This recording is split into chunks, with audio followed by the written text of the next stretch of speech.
3 miles a second, because no one is sticking to this surface whatsoever. I reliably informed Ted Kravitz.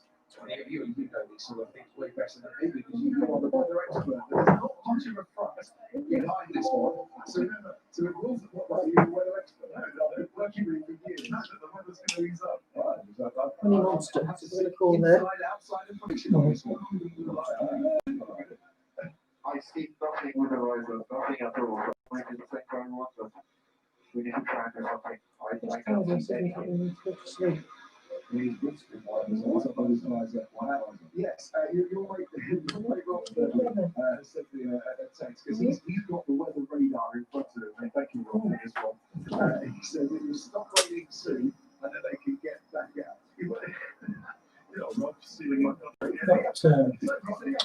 Lighting. Yeah, it's flickering. It's flickering on and off. It was intermittent. We are live, by the way. Oh, right, good. We'll be heard as well as seen. Be careful what we say. Let's unmute it. Don't look at the picture. Yeah. Well done. So, is this now? Well, see if we can get a child to. It's inside out. It's not around. Blue sky, you can actually see it. Left to right, right to left. Look to the back of the circuit, towards the north. See the water is? Where's the water in there? Shore of Turkey, where Istanbul sort of goes. So how does that through? No. Right, you can see there is lots of Doesn't matter. clear It's sky. just got You through. can see blue patches. Is it upside down? The camera upside down? So I'd estimate about 10 minutes of this. Then we've got the inertia of getting the sessions back going again, which will be another 10 minutes. And then we get Right, so if you're live then, how can I Talking about visors, they are double glazed, some of them are heated. find it? That's literally just accelerating from kind of nowhere in no man's land and around it went. I don't know if it's a rip-off on there, you can take that off as well, but you can put product on the front, but it is a problem with visibility. But normally, I have to say, from our visors, I mean, yeah, that's ridiculous, isn't it? That I've never seen that little grip. It really does look like ice. So Andreas Seidel, team principal. I can share this link. I wouldn't imagine, Andreas, you were too upset when the red flag came in because it was getting. Oh, it's fine on the way it's now displayed. Decision from my people at the moment is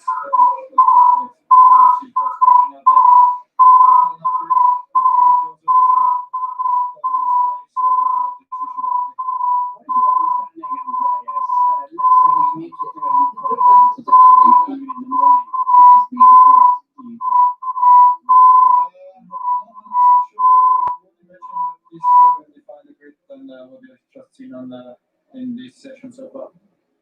Right, so you'll be P6 and P14 then. Carlos Sainz starting a little bit further down, but I think we will get out again if this front's going to move over. What do you say to your drivers in these conditions? What's the last minute instructions you give them? Oh, there's not a lot to say. I mean, there was obviously a long briefing beforehand about the different scenarios. In the end, we filled the car and sent it.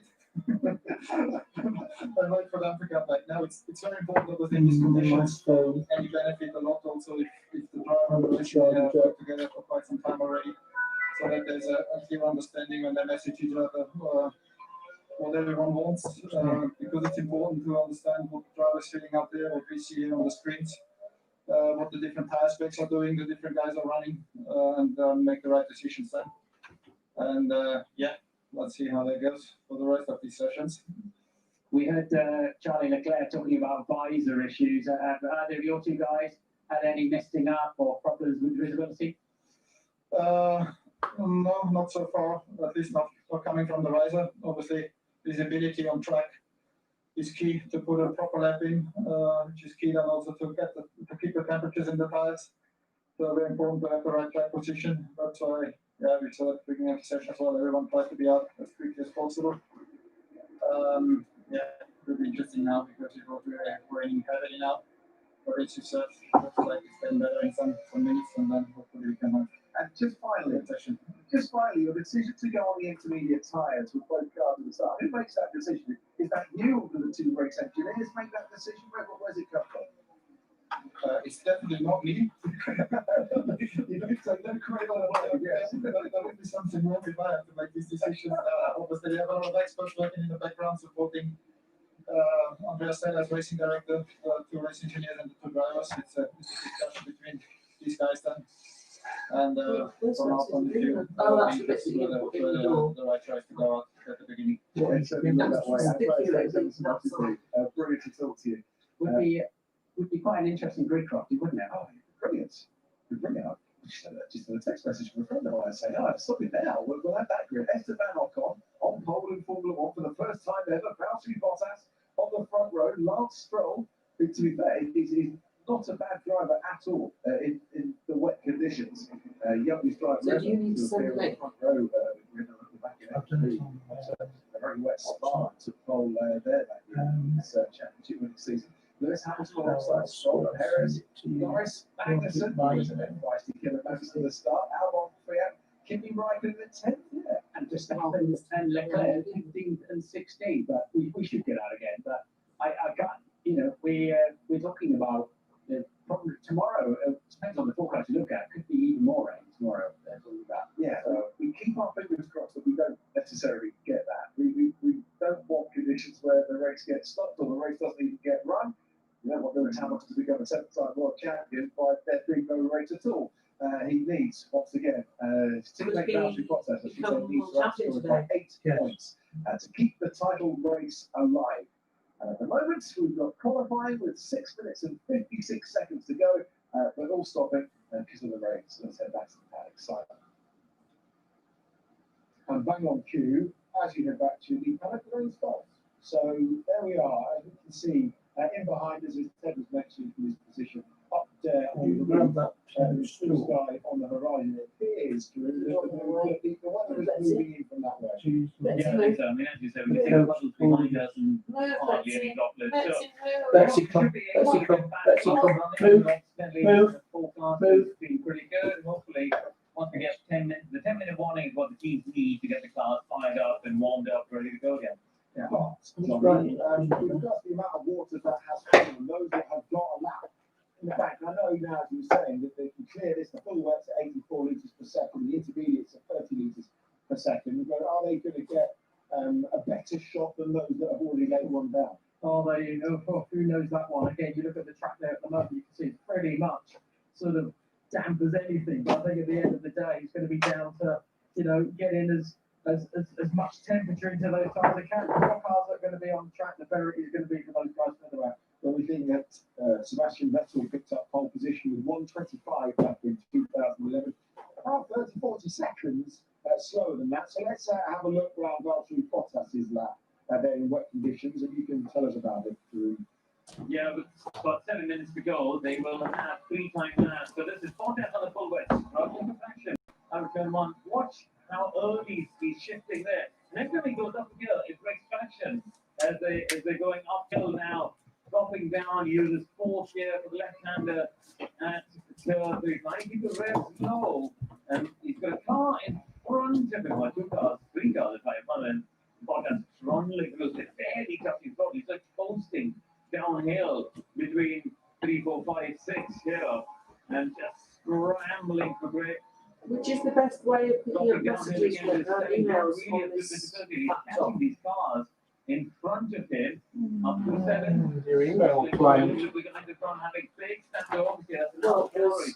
Who seems to be struggling with high temperature more than other people so far. No. Just we have a spinning Williams. No. Nail. Also goes off. Correct. Nail. And manages to rejoin. But obviously, you can see that calories now pulled away from him. 4th gear through the apex of turning. I mean, they're about 100 miles an hour slower than he would have been. You got any more of these? Into turn 9. This, I think, is proved to be one of the most difficult bits of the track to get the power. I mean, Oops, amazing. I wasn't paying attention. To full power.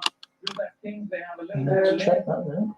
over the brow before you brake for the final 3 corners. And this is, I mean, he's braking I there. tried withdrawing the You know, I think 200 meters for the corner. Bear in mind, they tried, they brake at about 16 to 65 meters for the corner. So, yeah, really a strong degree of trepidation there. Every time he tries to turn the steering wheel, but he survived despite that little excursion at turning and got through to the end of the lap. Yeah, pretty lap sign, and that's what I get when they flash gets green in the 7 minutes. Good to see the safety car. I don't mind Mylander having a first exploratory lap just to see whether we are fit for purpose when we get the 10-minute warning. In your opinion, I mean, there's still people saying, oh, they should be out there. Is it right? Yes, it was. I say that because that's not racing. That's not what it's all about. There is a skill factor coming into play. But when you have zero control of the car, how can people say they should be on track? Because they're not being able to control it. We're getting to a point now, hopefully, we've been in the cockpit there that he can sort of say, yeah, we're ready to go. But the more cars we have on the track, obviously, the quicker it will sort of dissipate that water. Yeah, but looking at this surface and how tightly packed it is, we just don't know, do we? Whether it's going to puddle up, whether it's going to, how well it's going to drain, do we? Well, you can see here, where we see where the puddles are here, as he's going around, there's certain parts where it will obviously collect based on the contours of the land. But I think now, the fact that it's not rained for the last 5 minutes, the fact that I'm seeing blue sky behind me, says we will get the 10-minute warning, I think, at the end of this, being bird Mylander, he'd probably say, yeah, that is good, in a few minutes' time, hopefully. I think we've got a good chance in the drain since most of the track, to be honest, is actually cambered. It should take the water off the surface itself for the moment. Yeah, the drainage is good. I remember 2011 when I did the FP1 session here with the Lotus, that was a wet session. And the drainage actually wasn't a problem. Obviously, that was the old surface. But we didn't seem to have an issue with standing water. They ran that whole 90-minute session without a problem then. Give a shout out to our David, who's back on the sofa and tweeting merrily and saying, when you get conditions like this, you have no idea when you're in the cockpit. You think that it's first out there, and you get around and you might find that you're not. I mean, obviously they have all the radio transmissions, etc., etc. They'll know roughly where they are, but it's changing all the time. Yeah, and again, all you can do is just concentrate on the job at hand, and that is what drivers do very, very well. And of course, it doesn't matter what the situation is with the track, you try as hard as you can. And with the track being as greasy as it is at the present time, it's just being a bit smart, being a bit clever, and just keeping yourself on the track itself. Any slight push will throw you straight off the track. But like you said, so yeah, it might feel slow, but at the end of the day, you've got a full lap on the track. So Up to 10 off the roof. The ball. Thank you, Simon. Yes, didn't look too bad as the safety car came round, just giving it a go. Is it Actually, the water last above? corner seems to be the worst part of it. And that's where we saw a large number of cars actually spinning. Danny Fiat was one of the spinners in the Alpha Tauri just before the red flag was called. Clearly, not being able to control the car. For all the talk of Mercedes struggling, it wasn't so bad, was it? Fourth for Lewis Hamilton, second for Valtteri Bottas. So they didn't look too unhappy down there. Ferrari, they're going to get a new visor ready for Charles Leclerc. He was his teammate Sebastian Vettel was 13th, whereas Leclerc was even further down in 16th. So Ferrari struggling so far. Kevin Magnussen was another one who was having visor problems on his crash helmet. The inside of the visor was fogging up, so they had put this stuff called Rain-X on the outside of the visor. And you say, no, I don't know if he's got it on the inside. Although you can get that on somebody's fogging stuff the inside of the visor as well. You can see their pit walls lit up like that. They can see what we can see on the radar that the rain has stopped. Hasn't rained for quite some time now. And looking down to Renault, they're very happy. Esteban currently fastest of all, but that's looking pretty good. So yeah, it's dry up here. So what can we say? Ready to go. Ready to go. But if you are Charles Leclerc, Drew, and you're in the bottom five, just have a look at Frank Mylander in the safety car. As he plows round, doing that exploration lap. If you're Charles Leclerc, attack his last 6.5 minutes of Q1. It's the balancing act is how early do you go?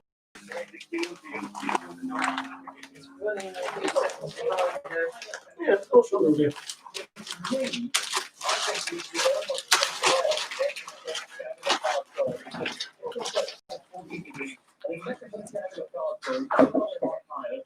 you might still get the 3 laps. I'd go the other way around. I'd get out there early. The guys then behind are then going to come come onto the track and start to sort of throw all that spray and get that water off the track itself. Hopefully you don't catch anybody out. Obviously when you start doing that, but I think that's where the team then going to have to gauge where the last man will be. I guess you're going to get 3 laps. Yeah. You talking tactically about what the Saints were doing. Coming in, making sure that they got hot tires in, if you're going down, and the ones with the black is just keep getting hot tires on. Yeah, I mean, that's critical. Absolutely critical. The tires don't work if they're cold.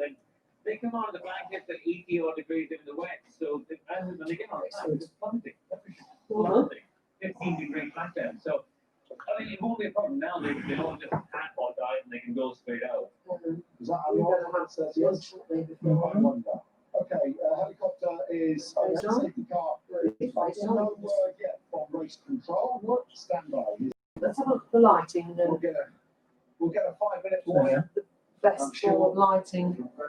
Well, the problem with the backlights is that they cause a strobe effect. Is that See this here? we want to get out there as early as possible, get to the head of the queue. But you might have to be sat there waiting for a few minutes at the end of the pit lane to get to the head of that queue, and then your tyres up. That's a lot worse with those lights For on. quite a long time, they dropped this. The top lights do cause a little bit. And waiting, but as you say, tire temperatures and therefore pressures falling away. You've got glare then. Get the process back underway now. If we think it's not going to rain again, that looks like it will manage full wets now. And we could get the whatever warning we're going to get, because we're right up against it on light here. There's no doubt about it. If we're going to keep losing Definitely qualifying session done on an overcast day. Sunset is 5:45 p.m. It's 3:30 already.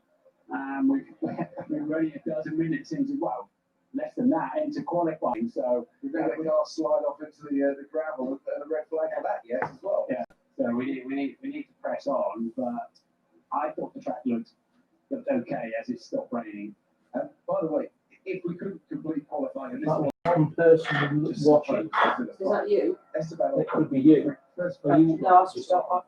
Sean Lewis, 19 at 97. I don't know who it is. First Renault Poles Is it not yourself? in 2000. Do you want me to reconnect and then see if it comes up next week second? And then just return to Renault for the 2021 season, which, as it stands at the moment, has a 23 race calendar. Will be the most amount of races we've ever had. You're allowed to change the amount of grip on the racetrack itself, but it seems like you're allowed to do that in pit lane. I did see a Williams leaving really early doors, right at the beginning of qualifying, literally almost unable to get away because the concrete in the pit lane is extra shiny. And It's on the phone. that's where they're definitely trying to find their drivers a little bit of purchase as they come out of the garage. Right, so I'm on there. Once again, 10 points. We've got a track sweeper. We've got a track sweeper out on the track now. And Just a those making lane out process. It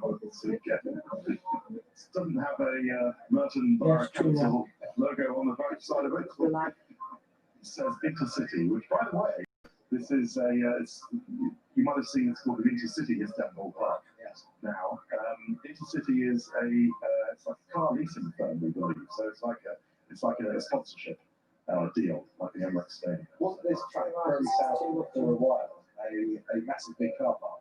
Yes, I believe it was a sort of depository for all of these leased cars for the fourth biggest leasing firm in Turkey. The aforementioned Intercity. The store will live there one day as we have a leased car.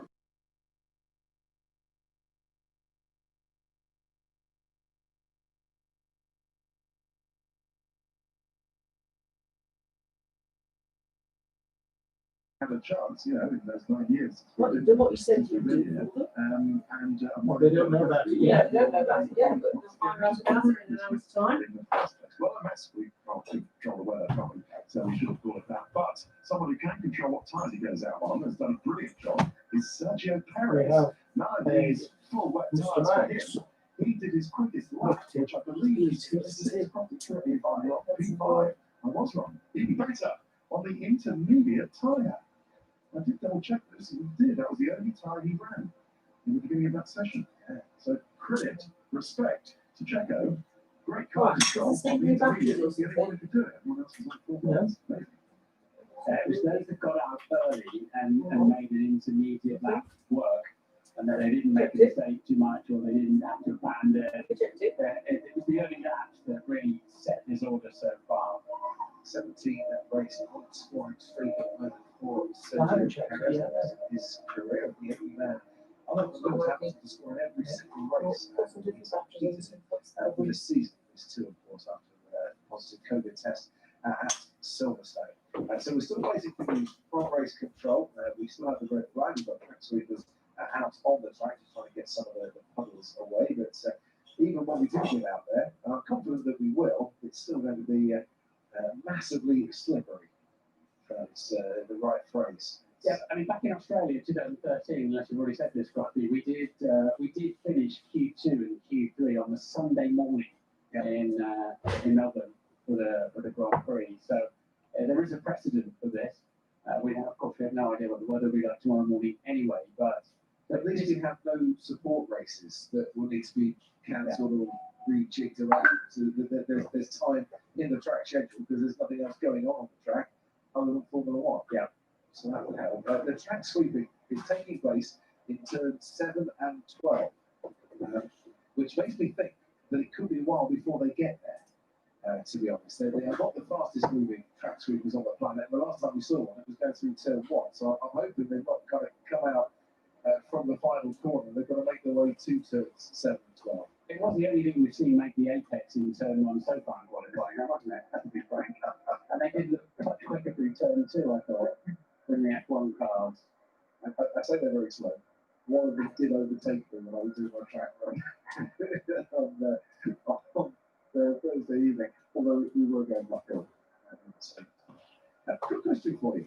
We were talking about the calendar, the 23 race calendar next year. Right, so, you know, the world Those were the batteries that were supplied with it.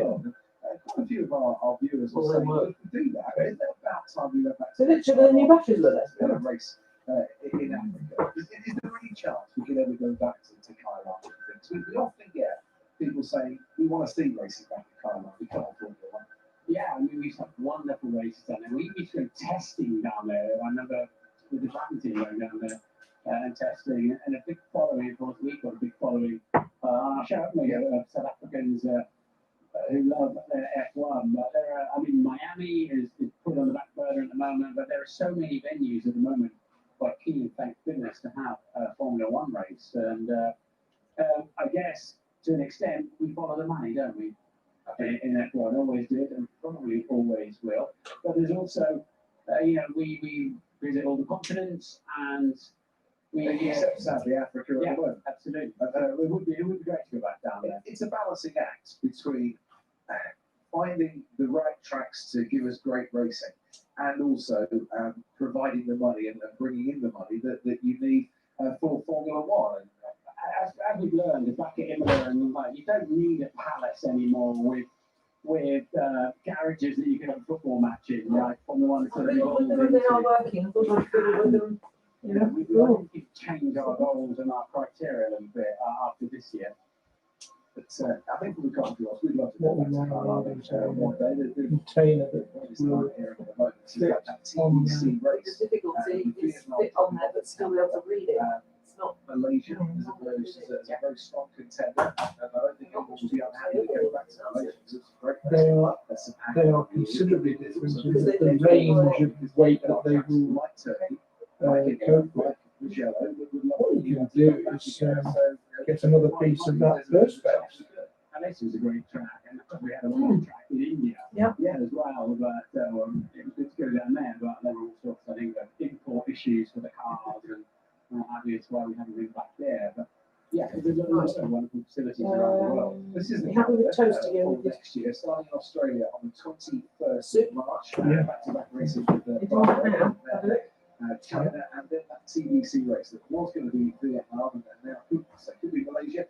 But watch this space on that. Also, there are other tracks very keen to host Formula One as well. Monaco is scheduled for the 23rd of May. And you'll notice after the summer break, so Hungary is the final race in the first part of the season, and there's the traditional summer break.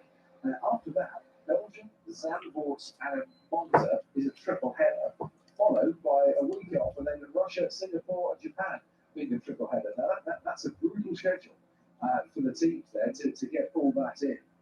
And even though they'll be coming back and forth after Hungary and after Belgium and after the Netherlands, they'll be staying out a long period away from their families as well. That is a really brutal schedule. Teams do have a team manager or team principal that goes to every race. You go to every race, probably. But I think they're going to have to start flip-flopping engineers and mechanics. I know they are. There's nobody can really carry out a 23 race. It's going to grow to 25 races. It's possible. I think 23 races for next year. Andreas Seidel's with us at the McLaren on the pit wall. A question for you, Andreas. As team boss, I would imagine you'll be at all the races, but do all of your staff have to do every single race, or could you have one crew, an A crew and a B crew, to manage it, the more races that we get in the calendar? I think let's say we have a split within the team. There's obviously some functions in the team, people that are involved, let's say on the performance side, on the reliability side, on the pit stops, and so on, where we simply cannot afford a rotation because you need, let's say, I see that like being a elite sports team, you need the best players on the field, and just simply learn race by race. You learn from mistakes, you learn from things that go well, and it's important to keep that forward, to keep, let's say, putting that forward or this experience and use it for the entire season. And the challenge simply that we have now for next year with these 23 races is we look into together with our guys, so we do this in a very inclusive process. How can we help them when we do these 23 races out here at the track to make their life easier? How can we help them also when we are back home in the factory or when they're back home with their families in order to make sure it's sustainable also? And do you think that 23 is a limit, or do you think you could do 25? Would that be a limit? How do you see it going in the future from the team's perspective? Well, I think we have mentioned several times, we clearly would prefer that we might go down even to always kind of 20 races, but in the end, we fully trust Farm here to make the right decisions. I think in the Concord agreement, there's a limit of 25 races. And again, in the end, it's a challenge that we have to face. We all want to be part of Formula One. We want to be part of the championship. And in the end, Formula One defines the calendar, and it's our challenge how to deal with it. But again, I think we have a lot of committee guys within our team. It's important now to go into the dialogue with them how we tackle this challenge together as a team, and then I'm sure we can manage next year. And what are the 2-day race weekends? Is there an appetite for that for the future, or would you prefer it not to happen? From our side, we would be in favor to do this some race weekends with 2 days, especially when we think about these triple headers, because in the end it could save not just running costs for the teams, it could also save days for the guys, especially for the mechanics and for the engineers that do all the hard work out there here at the track away from home. And that would be clearly a benefit we would see, and that's why we would support going in this direction for at least some races. And how about today? Any news on when we might get back out on track, Andreas? What are you hearing? No, we have no news yet. I think you have seen the effect. We said that they will give us a 5 minutes pre-running before we start again. I think they still work on removing the standing water on track with the aquaplaning race. But with the weather now getting better and better again, I think it's not too far away. When we get that 5-minute warning, is there a temptation to send your cars out nice and early to the end of the pit lane, or do the tyres get too cold to be able to do that for very long? Yeah, it's a tricky thing to do. Of course, you don't want to be out too early at the end of the pit lane because, as you said, the tyres cool down so quickly, and it's key to have the tyres on temperature when you do this first lap. At the same time, you want to be at the front for the visibility. But this is, for example, the Lando benefited quite a lot when he did his first lap on the Inters before. So, yeah, there will be a race to the pit lane as late as possible, but soon enough. Excellent. Thanks ever so much, Andreas. Cheers. Thanks for your time. So you can, as Martin mentioned, try and dry your pit box in the pit lane, which is what a lot of the teams are doing at the moment. They don't want as a car to come steamrolling into the pits even at 80 kilometres an hour, put the brakes on and go sliding through. Yeah, it has happened, of course. But yeah, you're not allowed to alter the grip in any way on the start line, understandably. But pit lane, it's fine. Anti-clockwise track, you're on the inside of the track there, obviously. With the pits, it's not always the case. Manifold, for example, pits on the outside of the track, but it is the second anti-clockwise track of the year, actually. Second of 3. I haven't taken the final one. There's an engineer yesterday on the team. I said, what did you learn from practice? He said, well, we learned to turn left going out the garage. That's probably the most beneficial part of the day. This is Esteban Ocon. He's got the fastest time so far. We didn't see that the whole of this lap, Martin, so take us through. Just finished it, or just starting it? It's difficult to tell. It's steady moving down the next straight. Whoa, lovely smooth on the bottom. Suddenly the rear tyres light up. Little flying crest here. Yeah, just very, very calm. Surprised he's taking the curve, but the car's handling it quite well. Boy, the downhill braking zones are particularly difficult. They got all the mass arriving into downhill section.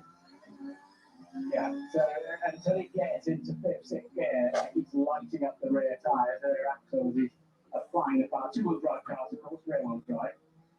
And, oh, so Jim, he's probably got 10% throttling through most of that corner.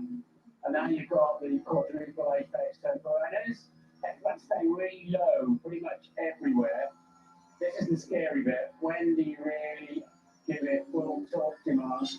Obviously in a straight line, that's fine, we're catching the car head. Suddenly our visibility goes, red lights flashing away. That's 10 minutes to be mad following that for a race. And we've seen a lot of coverage struggling through out of 10. Then you've got a right kink, a very high speed right kink on 11.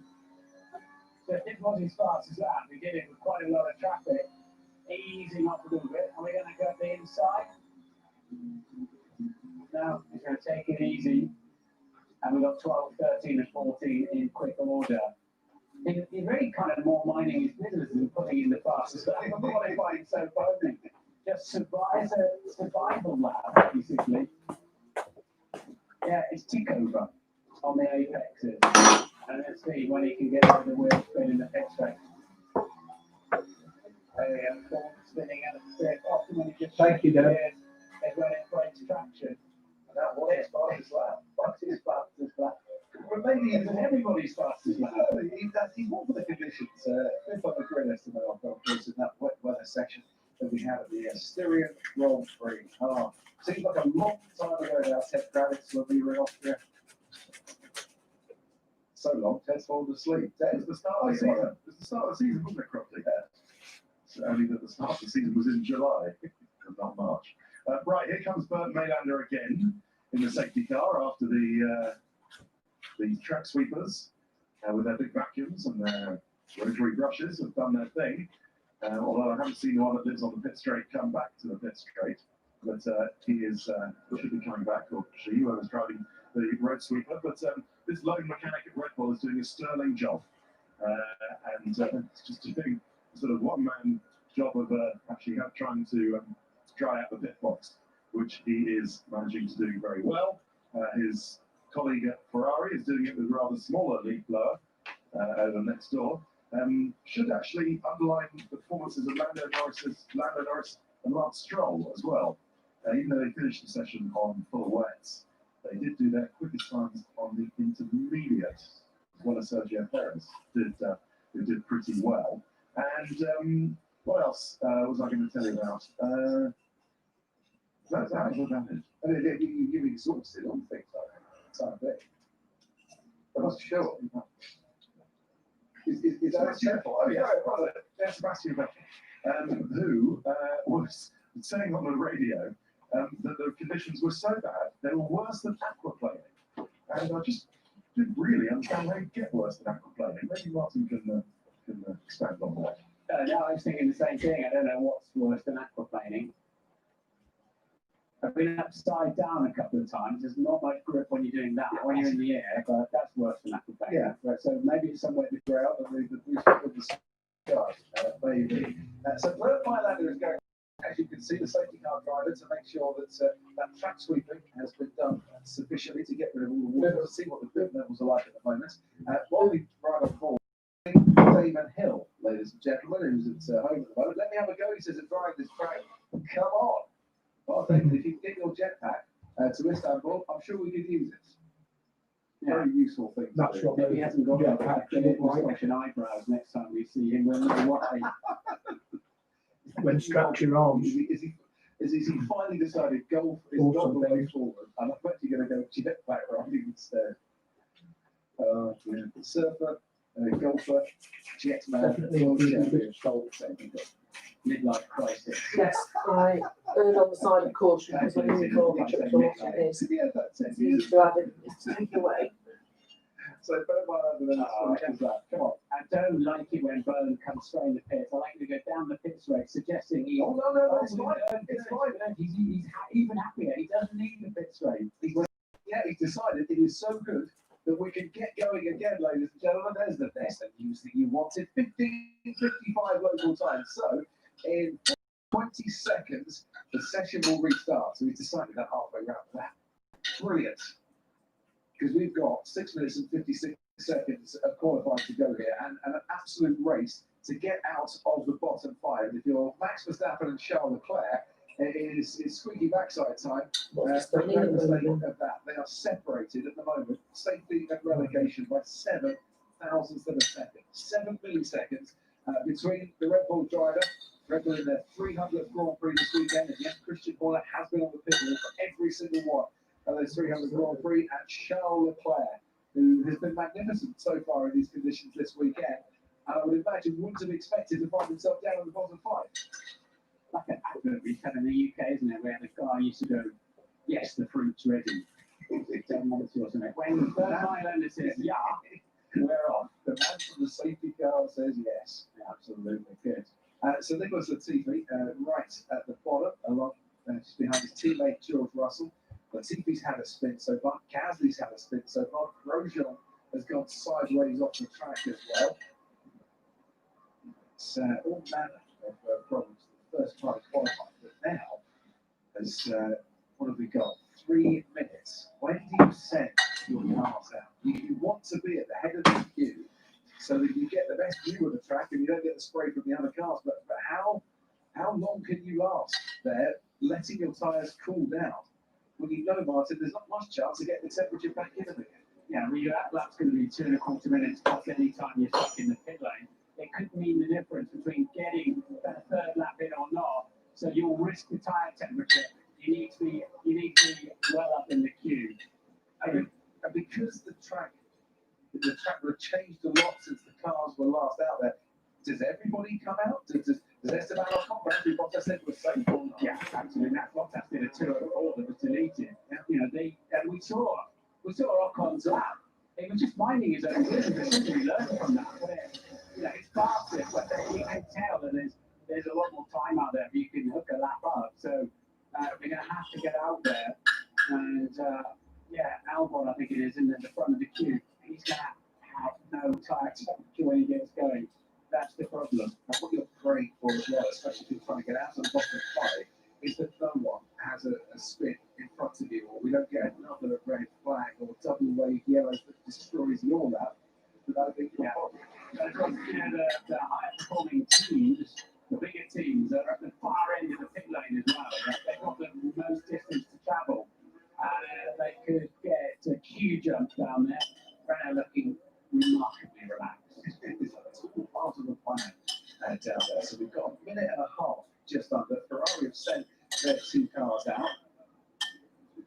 Charles Leclerc needing to get out of the bottom 5, but there we have Alex Albon, Kimi Raikkonen, Max Verstappen, Charles Leclerc, Sebastian Vettel waiting. The big question is, can they actually go faster than the times that have already been delivered? Probably, I would say. So yeah, it's track time and track visibility versus all the tyres. It might well be last driver over the line. It can, as the track just improves and improves and improves. 45 seconds to go. They're all full wet and they're all keeping their engines going. So I do believe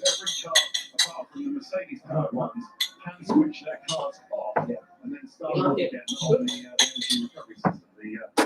That's what we got for lunch tomorrow. Yes, this is the engine, but what I can see in here down here at the end of the shipment, looking at all their motors running, all four ways. I suppose nice for drivers because they're a bit cold in that cockpit otherwise. Yeah, well, they can just cut cylinders. Is it possible to say these won't bother coming out again? 10 seconds to go then to the green light. Responsibility for Alex Albon right at the head of the field to get away. To get away nice and fast and not hold up others behind him.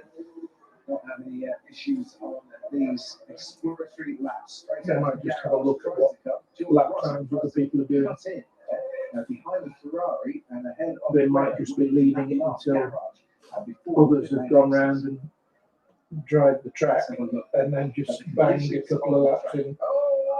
Oh dear. Manages Heck, to get back to the that didn't take long, did it? Not doing anything stupid either. But that shows you how tricky it is already. The most experienced man in the field within a few hundred meters going sideways. That did surprise me, and he's desperately trying to keep the Ferrari behind him at the moment. Here comes the Charlotte there. He's gone round the outside as Kimi Listen to that Räikkönen wheel has spin. kept the Ferrari behind him. He's going to lead to trouble. He's too aggressive in trying to get ahead of Kimi Räikkönen. He's got the most It's circumstances such as this that resulted in the death of Jules Bianchi. Every corner is a track limits corner. There might be more grip out there. I think it's the Tiffy was trying to cut it, by the way. And he did manage to do it. George Russell just come out there. And here is Lewis Hamilton in the Mercedes. They've got 950 odd horsepower that they're trying to put down through two real tyres. It's crazy. Behind Esteban Ocon. This is what happened to Kimi Räikkönen. He's going in a straight line. He's going in a straight line. That's Oh, Really? no. Straight line. I've been braking. T3, and it was enough to dislodge the back. We've seen a few Uphill. uphill, haven't we, today so far? That was another one. on board now with Max Verstappen. And that was his view of after Romeo coming back onto the track again. I'm inside the last You could just about see Kimi Räikkönen on the right-hand side of his car. So let's watch Alex Albon now. He's had one exploratory outlap from the pits, and this is where he starts getting tired. And Albon currently is P8 in terms of his fastest time so far. I mean, it's just a guess as to where you can hit the brakes into the first corner. You're always going to have to be cautious. Look at the amount of water that thing's lifting. That's why the track will improve really quickly with 20 cars on the track now. And that's clearing the water away. We've seen the graphics. 8 litres per second at 300 kilometres per hour, 190 miles an hour, that is. So one of these kind of speeds. Someone's got off in turn one already, and I think it's Charles Leclerc who is in the positive five. I think Charles Leclerc has had quite a nasty moment for him down into turn one. He's still going. He's now behind Esteban Ocon. He's gone That off was the Charlotte track. Reed saying that she could see them sneezing. We continue to watch Alex Albon. So twitchy, isn't it? That car every time he puts his foot down. And of course, Leclerc's the man most under pressure, isn't he, in 16th as well, for good measure. And a driver has been really quick, hasn't he, in these conditions? Leclerc, when it was slippery yesterday and this morning. And that is Robert Grosjean, and he has beached his house. So that'll be And there's another flag. red flag. So he's not going anywhere in a hurry. Now, this is not the Session red flag for the over. bottom five, which includes Romain Grosjean. But it's the second red flag of the session. The No, clock turn stops five. at 3 minutes and 30 seconds to go. It's still enough time, though, for an hour lap and a hot lap. I bet you're nice little cozy nuts, aren't you? That's the finest. Once the winner in GP2 Istanbul Park. And then for qualifying, this is what's happened to Romain Grosjean. Into turn one we go. Trying to keep it in a straight line down the straight. Trying to stop it in time. And spinning and into the gravel. Just nothing Romain Grosjean could do about that at all. I put these in the usual slot there. What are they going to do if the race is Well, what like do this? they Well, Dogs. in these sort of Keep them conditions, with there's dogs. not much else. But that's exactly what we're going to get. This is Charles Leclerc. And I mentioned that he had a big off as well. Yeah, light road shot into the gravel, but he's pointing Now then, forwards. what about the doggies coming backwards and forwards Going reversing in the gravel, he was going right way. every 2 seconds? This incident, look, you realise you've got to fire the throttle up to keep some momentum, otherwise We've got movement. they'll do sandcastles on the beach. That's because we've moved, that's why. Now he's going to floor it. He's Sleep got sleep is the last one. some drive into it and keep it going. He did very well to get out of there. And look at that, he fancies the grass more than the gravel. That was smart. That's how he managed to do it. Now he gives it some beans. Yeah, in it for another day.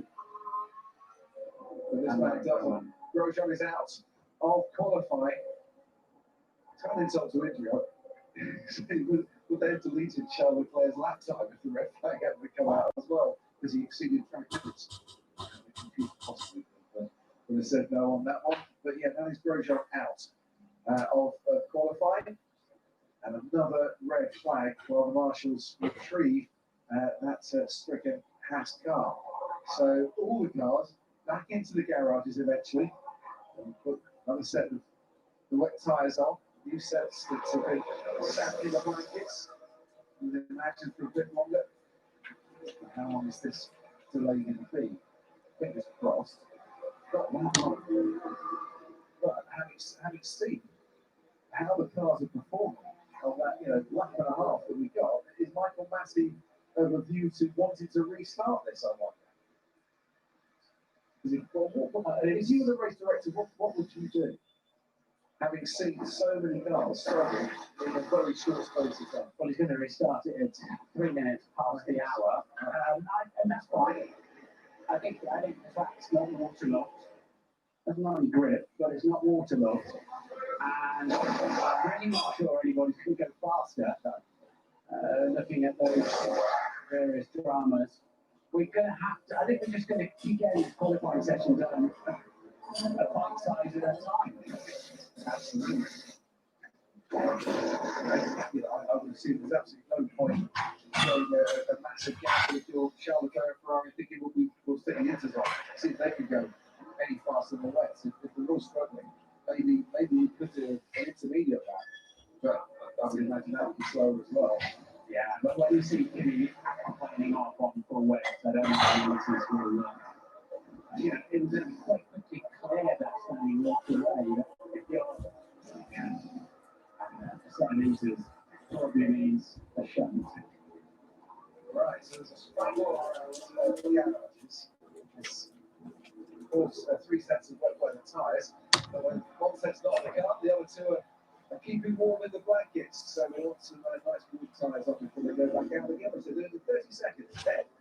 Martin, I'd never say you're wrong, but there's one man who hopes you're wrong, and that's Max Verstappen, and he has been absolutely desperate to get to the end of the pit lane and get out and get on with it. Nobody improved, as you rightly said, in that little mini session we had, second go at it, but Verstappen's got to hope